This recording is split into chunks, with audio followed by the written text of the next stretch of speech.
I love this perfume. I feel like all my perfumes could vanish right now, and as long as I had this, I could be okay. Hi guys, it's Ksenia. Welcome back to my channel.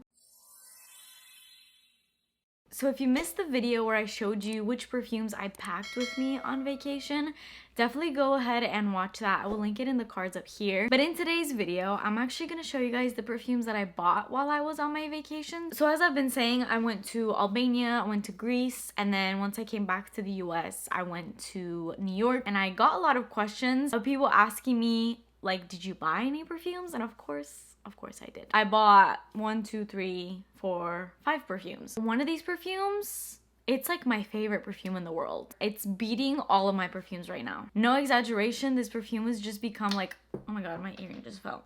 I'm a hot mess. As I was saying, this perfume is like my #1 right now. I've been wearing it every single day. It's literally 10 out of 10 in every single category. It really like checks all the boxes. And the weirdest part is that it comes from my house that I don't typically like. So if you guys want to know what my all-time favorite perfume at the moment is, and I think ever, like I think this quickly is gonna bump some other perfumes, and it's like right now it's in my like top 5 perfumes that I have in my entire collection. It's that serious. So if you want to find out what that is, I'll show you guys that in the end of this video, so stay tuned till the end. But I also really love all these other perfumes, so if you guys want to know what perfumes I bought in Europe and in New York, then keep watching. Before we get into this video, please make sure that you're subscribed to my channel and turn your post notifications on, and let's get started. So most of my perfumes I bought in Greece, and I bought this in a Sephora. Now I went into a Sephora in Greece, and it was like every perfume known to man they had, and it took all of me to not go crazy and want to buy everything. So the first one I bought is this. This perfume has been on my perfume like wish list for a very long time.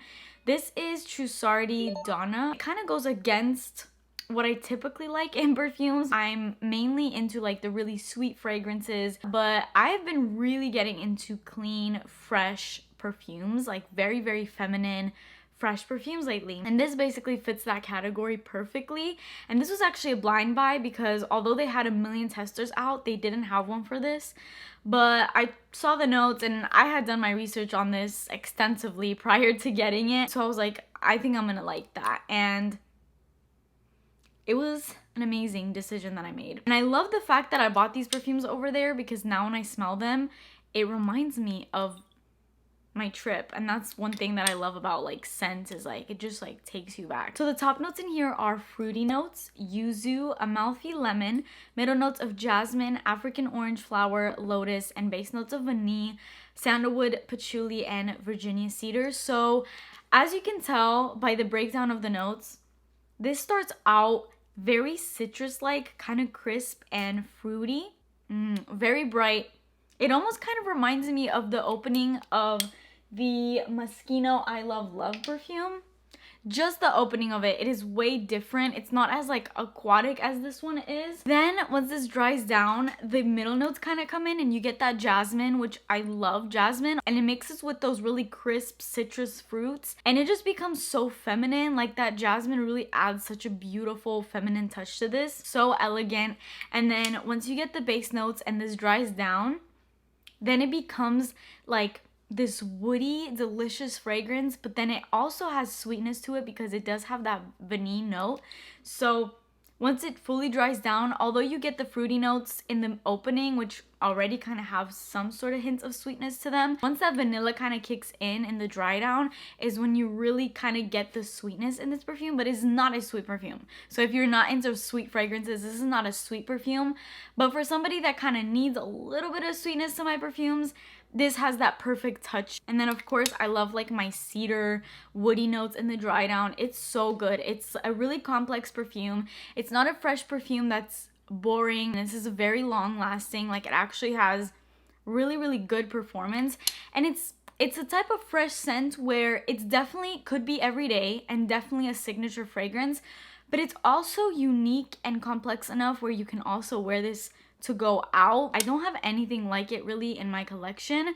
So yeah, I love it. And it reminds me of Greece, which I love more than anything. So that is Sardi Donna. I also think that this smells really, really expensive. Like it just gives me I don't know, bougie vibes. And it also has this like hint of creaminess to it, which I'm guessing is coming from that vanilla. The next perfume I have is kind of like completely on the opposite side of that. So this is everything but fresh. This is a very sweet fragrance. Now, I'm confused. I'm confused about this fragrance, but we'll get into that. This is the Mont Vanilla Ecstasy Eau de Parfum.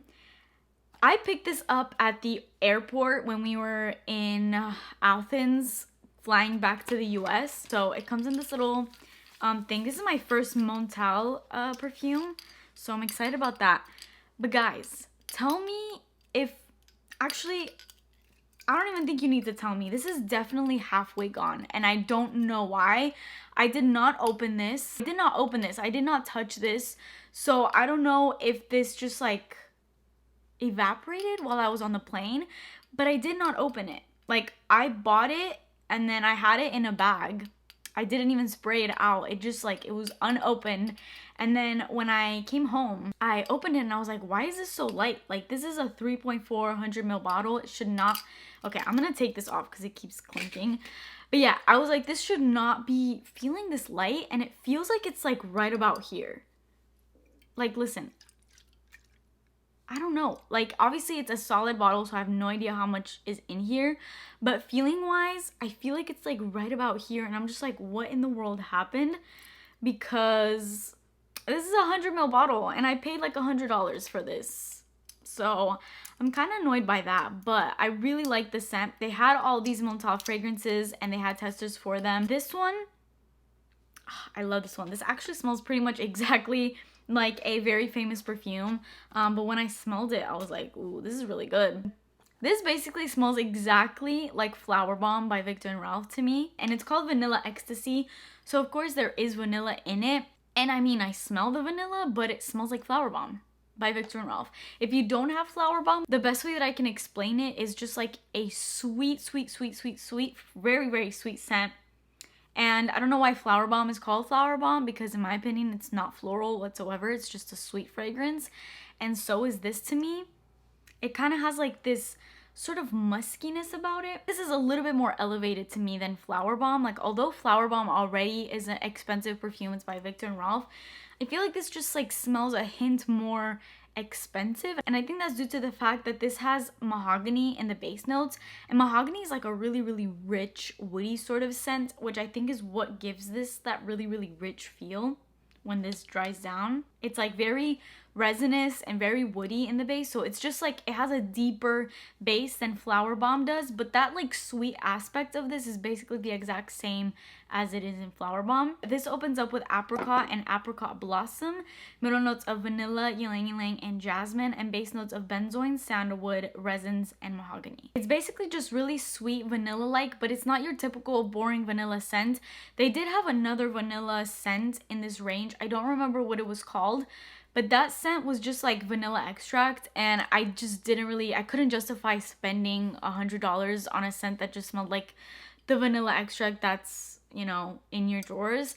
So this one has so much more complexity to it, and it smells expensive, which is why I went with this one. If you like Viktor and Ralph's Flower Bomb, which I know tons of people do, you will 1000% like this. It's basically exactly the same. It just is a little bit deeper, a little bit richer, and I guess more like oriental vibes, like more spicy than Flower Bomb is. That's basically the only difference. But I'm just really annoyed at the fact that this is not full, and I don't know what happened because I didn't open it. So I don't know how this like evaporated, or if it was like I just bought it this way. I don't know.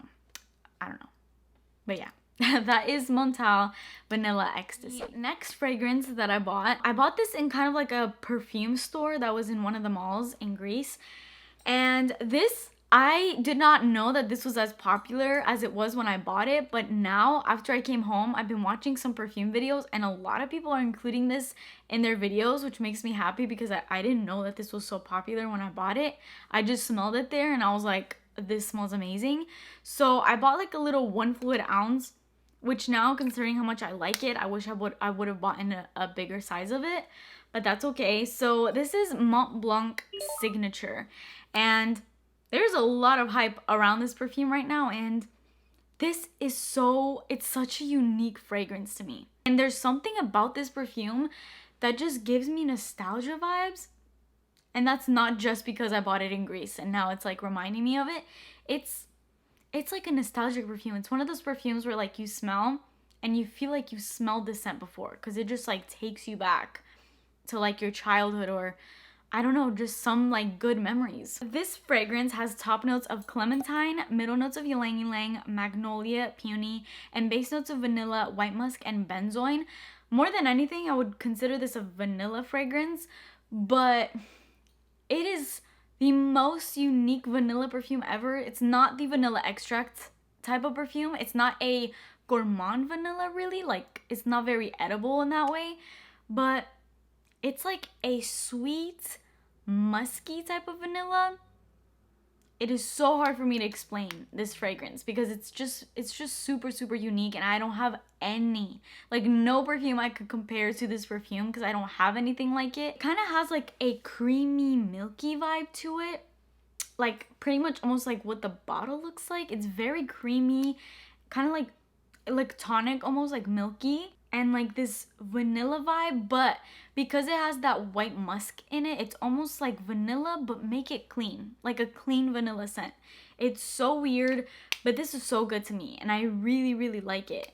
I feel like this could be like a daily, everyday fragrance, but again, something that could also transition over to like a dinner night out type of fragrance. Like, it just has that sort of like versatile element about it, just like this one does, because they just have like, these two are not similar, like they're two completely different fragrances, but they just have like this complexity to them that really can kind of transform and adapt to whatever occasion. This is not too loud of a fragrance, but it's loud enough, like it makes a statement. So that is Mont Blanc Signature. Don't sleep on this fragrance. I've been seeing a lot of hype coming up about this product, so I guess that's for a good reason. And it smells so unique to me. I'm actually gonna spray it on right now.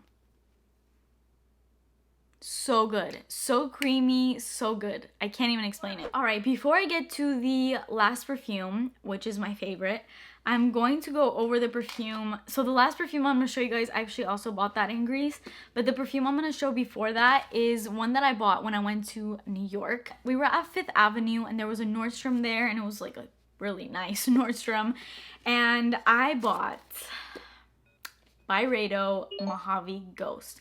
This is an insanely popular fragrance, and again, it's one of those perfumes that has been on my perfume wish list, and I was like, you know what, I'm not gonna be in New York every day of my life. I'm on this trip, like I was having a real good time, and I really like the fact that I bought it there because I feel like not only do I love the perfume, but every time I use it, it's gonna make me think like, I bought this in New York, you know? It's gonna kind of like bring back that memory. So this is my very first Byredo fragrance. Byredo is a niche perfume brand. It is very expensive. I think this perfume was like $200 and something. I think it was like 180 or 190 something, but with tax it came up to like 213, I think. So it's not your cheap perfume, definitely not. And oh, should I mention, this isn't even the big bottle of it. The big bottle was like double that amount. What is this? I think it's a 1.6 ounce. So the packaging of it looks like this. You got like the B for Byredo, and then it comes in like a little sleeve that says the perfume name. And this is the perfume itself. I don't know what this little card is. I don't know. It's like a little envelope, but I don't know if there's actually anything in there. Anyway, so it looks like this. Mojave Ghost. This is one of those perfumes that, like, when I look at this, I think of those, you know, when you see those TikToks of those girls that have like really aesthetic bathrooms and they have like this beautiful, aesthetically pleasing skincare routine laid out, and then they have like a little perfume like this. This is like one of those like very clean girl aesthetic perfumes to me. Like every time I look at it, that's what it reminds me of. I have been using this so much lately. It is such a everyday perfume. It's clean, but it's so unique. This perfume is so unique, and it's kind of known to be this type of perfume that for some reason gets trillions of compliments. My husband really loved this. I wore it the other day and he had just come back from work and he kept like telling me how good I smelled, and I just had like a light little layer of this This is a very light fragrance. If you are the type of person that doesn't like loud fragrances on yourself, you just want to like be basically an enhanced version of yourself. Like, you don't want to smell like anything in particular. You just want to smell more fresh and more clean, like just your skin but better. That's what this perfume is. It's not like there's a particular scent to this, which sounds so weird. Like, it's not like this is a rose perfume or this is an aquatic perfume. I don't know what category to put this in. It's literally just a your skin but better perfume.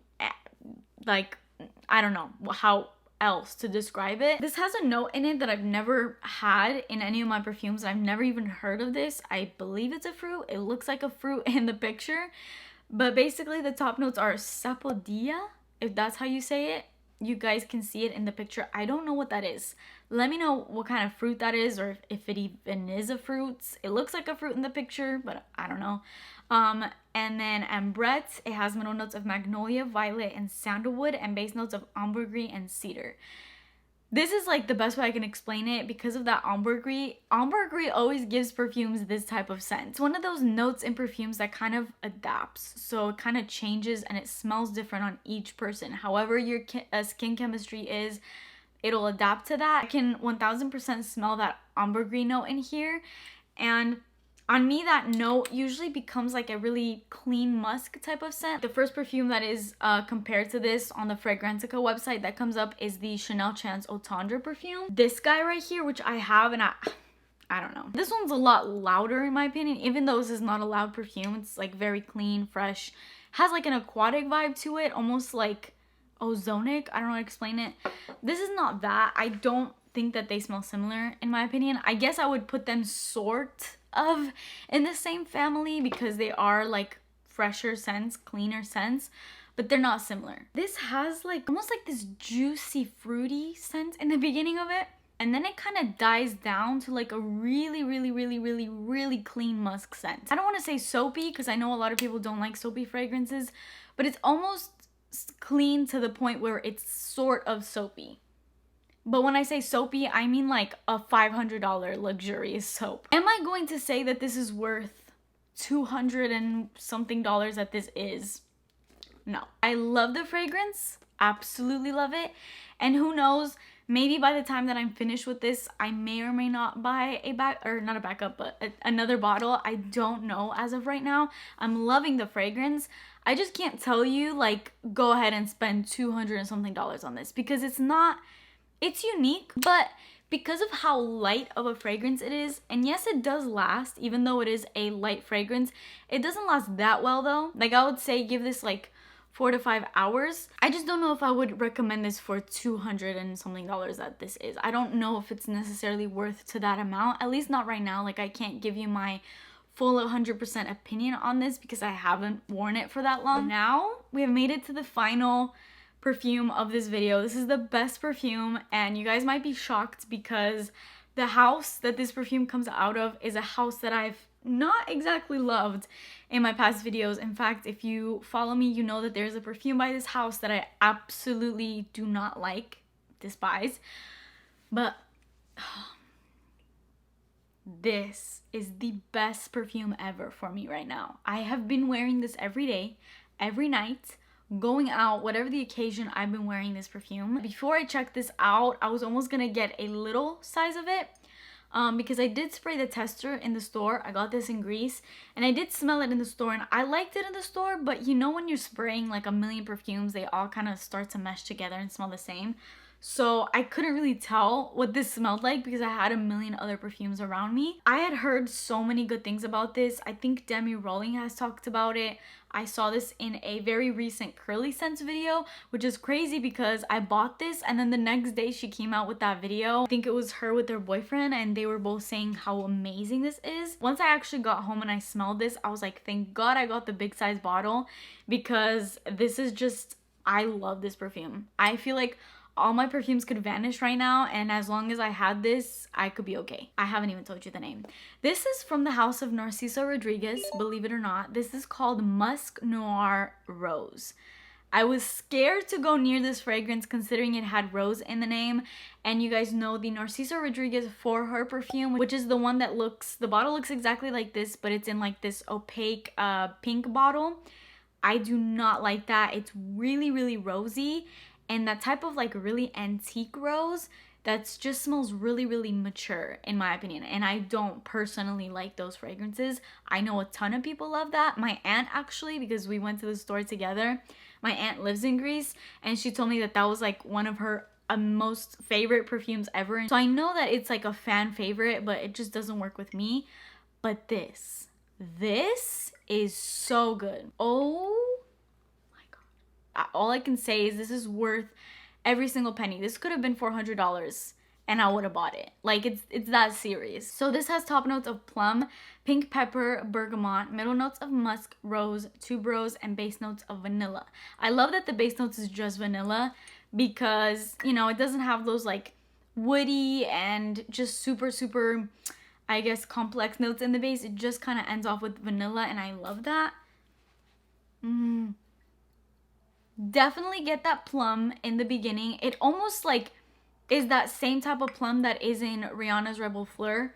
This guy right here. But this is a lot louder in my opinion. And this one smells so much more high end. Obviously because it is. This is so sexy. Like, may I just say, this will get you a trillion compliments. I went into a restaurant actually, I think last week, like last Saturday, and I got compliments not only from like my family that we went with, but from the hostess, from the waitress at the store. Like everybody was like telling me like, you smell so good with this fragrance. So it starts off with that really, really deep plummy kind of note, and then you get musk in here. And I definitely consider this a musky fragrance, but it's like a fruity musk. And it's really hard for me to describe, but that musk is doing wonders in here. It's not the typical musk that is in the usual Narciso like signature that they do, like this really, really heavy musk that kind of comes off mature. I don't think that that's the type of musk that they've used in here. It's a really sexy musk to me, this one. The rose, I don't really get in here. It does have kind of a floral vibe to it, but it's just so good and so sexy, and it's not very like synthetic or artificial. Like in my opinion, they do their roses usually. This one is not. And then I can definitely get that like creamy vanilla in the base. It's so seductive and sexy, but like beautiful and feminine and pretty all at the same time. It's kind of dark and mysterious. It is so good. I don't know what the heck they put in here, but Narciso like can keep going with these type of fragrances, because as long as they smell like this, I will keep buying them. Like this truly redeemed the whole house of Narciso Rodriguez for me. I'm like in awe of how much I love this perfume. Like it's literally my #1 perfume at the moment. As I said, all of these perfumes that I have behind me could disappear right now.